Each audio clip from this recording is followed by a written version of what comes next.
It's once again time for gardening update. Everything has been growing at a pretty good pace, but that pace should pick up a little now that the temperatures are going to be closer to normal. The potatoes are over waist high now. It's been rainy and cool for the last several weeks, so it's going to be interesting to see how some plants react to much warmer weather. I put a trellis over by the fence, and over there I'm going to grow some long beans, some jicama, and some Malabar spinach. I saved some of my long bean seeds from last year and put some in the ground, and I think every one of them sprouted. Last year we grew yard-long beans with some red noodle beans, but this year we're just going to stick with the green version. We're growing 5 or 6 dwarf tomatoes that we've never grown before, and a couple that we grew last year. The 2 that we grew last year that we really liked are the Beronia and the Tasmanian chocolate. I did a taste test of those 2 along with a couple others, so if you want to check out that video, I'll put a link down below. The tomato plants gained some size since last week, but the carrots grew a lot. I'm expecting the peppers to do a lot better now that the temperatures are going up. Since it started getting hotter, the spinach has started to bolt, and the lettuce won't be far behind. Even if they weren't bolting, they would both start to get bitter soon, so they have to come out. It's a very cool, wet morning, so the petunias don't look their best right now. You might have noticed that that first grow bag is empty. That's where the lettuce was. We grew 12 different types of lettuce in our grow bag, and they turned out pretty well considering they were a bit cramped. We were pleasantly surprised by some varieties and a little disappointed in others. We both tried all the different varieties, and at some point I'll put a video together and tell you what we thought of them. I'm glad I did this little comparison because now I can concentrate on some of the ones that I like the best. There are a lot of things to consider when you're trying to decide what plants to grow. I think the 2 most important factors for me is how they taste and how well they produce. We found several that got good marks in both of those categories. All of the pole beans that we're trellising in our large tomato cages are off to a pretty good start. We have 5 different varieties there, and the purple variety is taller than the rest right now and is over 4 feet tall. I put 1 more variety in a container. These are called Cobra.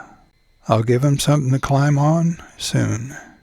The eggplants are getting a little height on them now, and the beets are looking pretty good. We have 4 varieties of those. And that one with the red leaves is a real eye catcher. The corn is noticeably taller than it was just a week ago. Most of the corn I'm growing is a hybrid that I produced by crossing japonica corn with my ornamental popcorn. I'm also growing a very few japonica corn to cross back to the hybrid. For those of you who aren't familiar with japonica corn, it has variegated leaves. And the amount of variegation in the leaves increases as the plants get taller. Here's some of the japonica corn that I grew last year. If you'd like to know more about japonica corn, I did a video on it, and I'll put a link to that video down below. The Musa basjoo bananas are over 6 feet tall now, and those will double in size. Right next to the bananas, I planted 1 yacon plant. They're native to South America. And we also have some bananas that are called Musa velutina, and they produce pink bananas. Those have fruited the last 2 years. The ginger that I planted over next to the bananas is starting to sprout pretty well. Once those start to get a little taller, they'll start to spread outward.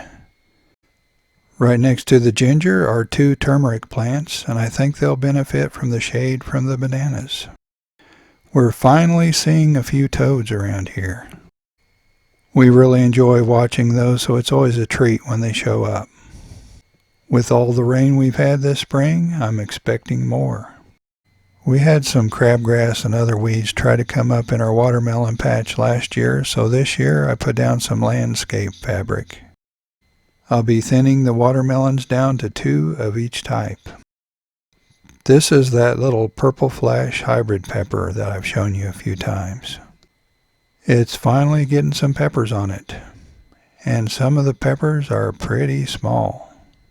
I'm still really liking this pepper. It has a lot going on for it. It's got variegated leaves, and the longer the leaves are in the sun, the darker they get. Some of the lighter colored leaves turn a pinkish purple. Some of the darker leaves turn a darker shade of purple. And to show you just how much variation there is in the F2 generation, here's two of its siblings. We have probably 7 or 8 pepper plants with peppers on them now, and this is the plant with the largest peppers so far. This is a sweet pepper called blot. The plant with the most peppers so far is our Buena mulata. It's a hot pepper, and it's loaded with peppers. I'll have to start picking these very soon.